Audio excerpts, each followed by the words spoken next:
Hello, everyone. I'm Philip Renfro with Ark of Heaven Media, a Catholic radio apostolate in Little Rock. And today I have the pleasure of uh, talking about the upcoming Arkansas Catholic Men's Conference with Dr. Karlo Broussard, an author and apologist with Catholic Answers. Hello, Dr. Karlo. How are you, sir? Hey, Philip, I'm doing well. Thanks for having me on, my friend. Yes. Thank you for giving us your time today. I want to Absolutely. thank also the men's conference because they've been very good to our apostolate in the past, letting us participate and having a booth set up and supporting our mission to bring Catholic radio to Central Arkansas. And in exchange, we just wanted to put this little video together to help men understand why it's important to come to this event and to hear your talk and to try to support the conference in any way that we can. So for anyone new who doesn't know who we are, Ark of Heaven Media, like I said, we're a radio apostolate for the Little Rock area. Our original vision and purpose is to start a old-fashioned terrestrial radio, like a FM or maybe a AM Catholic radio station here in Central Arkansas. So we're still actively fundraising to purchase an existing radio station, but we do have a web-based radio station at arkofheavenmedia.org, and you can download our app and make your listening experience even easier. One of the key features and highlights of listening to our radio station is it's another way to listen to Dr. Broussard here on Catholic Answers Live, which we air daily on our radio station. So without any further ado, Dr. Broussard, thank you again. Can you briefly introduce yourself and share a little bit about your background? Yeah, absolutely, Philip. So I am now 10 years with Catholic Answers as a full-time staff apologist, speaker, and author.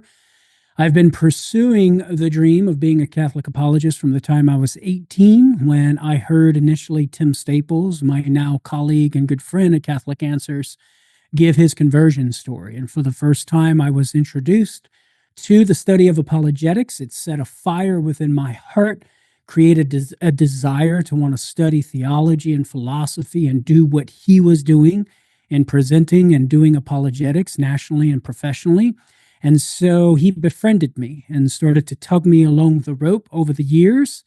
And 15 years later, after getting a few degrees in theology and philosophy, old Tim Staples there brought me on board here at Catholic Answers 10 years ago to just a couple of months ago, actually. And so I've been living the dream, working as a full-time staff apologist and speaker, writing books, magazine articles, traveling the country, giving speeches and lectures at a variety of different venues. So it's been great. I love it. I'm, as you mentioned, a regular guest on Catholic Answers Live. And so that's who I am. I come from Southern Louisiana, come from a music background, was pursuing a musical career until the Lord developed within me and inspired within me or created within me this desire to become a Catholic apologist. So I gave up my pursuit of a music career in Southern Louisiana as a professional Cajun accordionist. Had recorded a couple of albums, was seeking to record a third album, but gave that pursuit up in order to pursue theology, philosophy, and apologetics. Well, that's yes, thank you for that. Um, we appreciate the sacrifice that you made because that must have been a really tough decision. I know. Yeah, it was something. It was something that was I loved. It was very dear to me. It was something my dad and I did together. We pursued it together, Wow.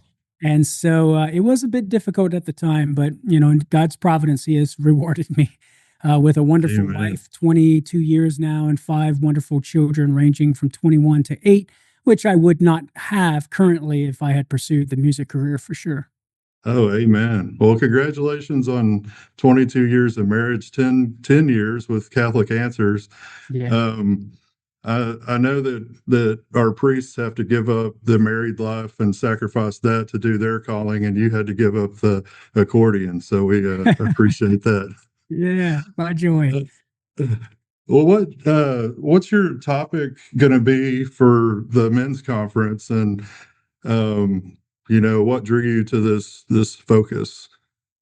Yeah, so my topic is on the four levels of manhood, in which I will provide a rationale behind the common catchphrase, man up, and what that literally means. And it's riffing off of Father Robert Spitzer's four levels of happiness. Before coming on board at Catholic Answers, I worked full time for 2 years with Father Spitzer, learning his material, some of which involved the four levels of happiness. And so, what I did is I developed those four levels of happiness into four levels of manhood. Those four levels of manhood are rooted in or based on four different kinds of manhood, which in turn are determined by what we identify our masculinity or manhood in terms of. So, for example, one kind of manhood would be pleasure and material possession. I define my manhood and my happiness as a man in terms of physical pleasure, physical stimulus, and or material goods, possession, and big boy toys, so to speak. And then another kind of manhood, which relative to the first kind, takes on a deeper or higher level, which would be the man of ego comparative advantage, where I'm always trying to win the comparison game over the other guy. More power, more prestige, more success, more stuff.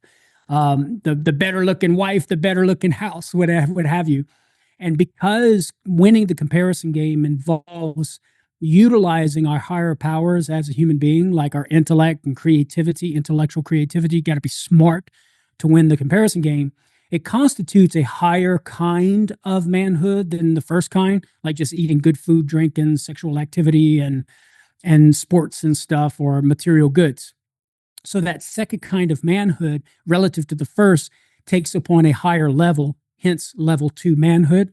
But then there's a third kind of manhood, which constitutes a level 3 manhood, and that is the man of contribution and service, the one who identifies as happiness or manhood in terms of serving the others.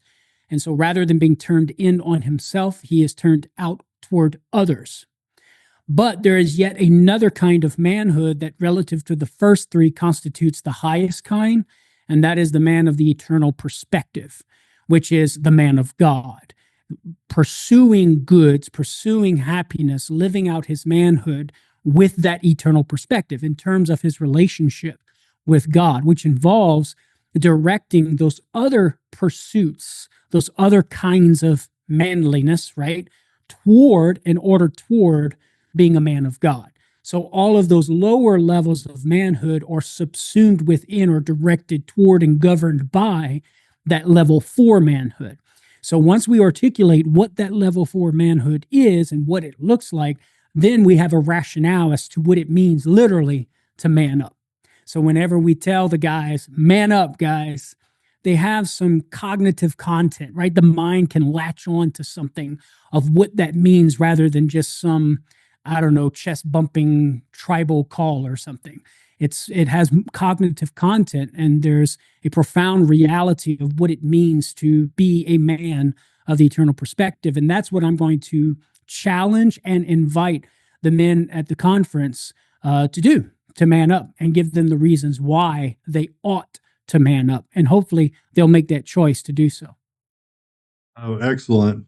And what a great teaser for you guys that are watching. I mean, come on, you got to come and get the full story on this. One thing that's neat about the conference, the programs that they provide is there's usually a blank page where you can write notes. So guys, grab your pens, come hear this full perspective on these four levels. This is fantastic stuff. So, was there anything special that you had to do to prepare for this talk? Sounds like there's probably a lot of philosophical type stuff and theological Yeah. digging. Yeah. So that theological and philosophical digging has taken place over time, has been taking place over time. And then also much prayer and discernment of working through those ideas to try to refine them, put them together in a way that's palatable for the guys to receive, because it does involve some philosophy, but over time and practice and failures and successes, being able to distill those philosophical and theological ideas to in a package that can be deliverable to guys who don't have prior philosophical training. And it's just basically appealing to the heart and the mind of the gentleman that will make sense to them when explained clearly in a persuasive and just a conversational way. And so that's my intention, to try to communicate from my heart and mind to the heart and mind of the guys who are there, so that they can receive the information, assimilate it into their own ways of thinking in their hearts and the movements of their hearts, so that they can conform their hearts and minds to what I perceive and what I have learned to be the heart and mind of a man of the eternal perspective. Excellent, excellent. Yeah, so this should definitely urge guys to get off the sidelines, get into the game and play an active role by taking ownership of their faith. And yeah, absolutely, I agree 100%. As you put it, get off the sidelines, get into the fray, to enter into the fray of being a man, because it's just like being human. It's the art of being human. You're either going to succeed at it or you're going to fail. Well, within the category of being a good human being, there's a distinct carving out space of what it means to be a man, and in particular, a man of God. So you're either going to be good at it or you're not. And so my hope is to provide some of the tools for the guys to utilize to succeed in the art of being a man. there you have it, guys. If you feel the Lord tugging at your heart to come to this thing, you need to be obedient. Show up to it. The event is free. You can go to arcatholicmen.com to sign up. This event takes place on Saturday, February the 7th at Christ the King Parish in Little Rock, Arkansas. Like I said, it's free. They allow you to give a donation if you feel so compelled, because you will be well fed, not only spiritually, but your stomach as well. So, Karlo, on a more of a higher level, what do you hope your lasting impact would be if you could fill the hearts and ears of about 500 men with your message? Yeah, my hope is simply that they man up, right? That they make the choice at least to pursue level 4 manhood, to be a man of the eternal perspective. And within my talk, I'm going to give them a brief blueprint or an outline or a game plan of what that looks like, various characteristics and practical things to do to be a man of the eternal perspective and to cultivate that eternal perspective, which I am convinced will bring about a certain peace and contentment within their hearts as men, and then a high degree of happiness in being in that relationship with the Lord, so that they can be strong in their identity as a man of God, a son of the Father, right? As one who pursues all things for the glory of God. That's my hope, that they can walk away from that conference with that desire to live out the level 4 manhood. And if they already have the desire, maybe a strengthening of that desire, a deepening of that desire, and a firmer conviction to pursue it to even higher degrees. Very good. So what kind of encouragement could you give someone who might be on the fence about this? I don't know, maybe this is a younger person who grew up in the Catholic faith and checked all the boxes, but now they're kind of living life on their own. And what could you encourage them about coming and hearing your talk? Yeah, well, I would just invite them to come and check it out, and you can make the decision for yourself whether what I share makes sense to you for you to begin to live in accord with it, or it doesn't make sense. You come and be the judge of that. I will share what my experience has been in the journey of being and living as a man of God, the knowledge I've gained, the experiences I've had, and the failures I've had, and just share that with the gentleman. And then you come and decide for yourself as to whether you want to live in accord with that message, or not. And if not anything, just come for the free food and the fellowship and hanging out. If you ain't got nothing else better to do, come and hang out with some guys.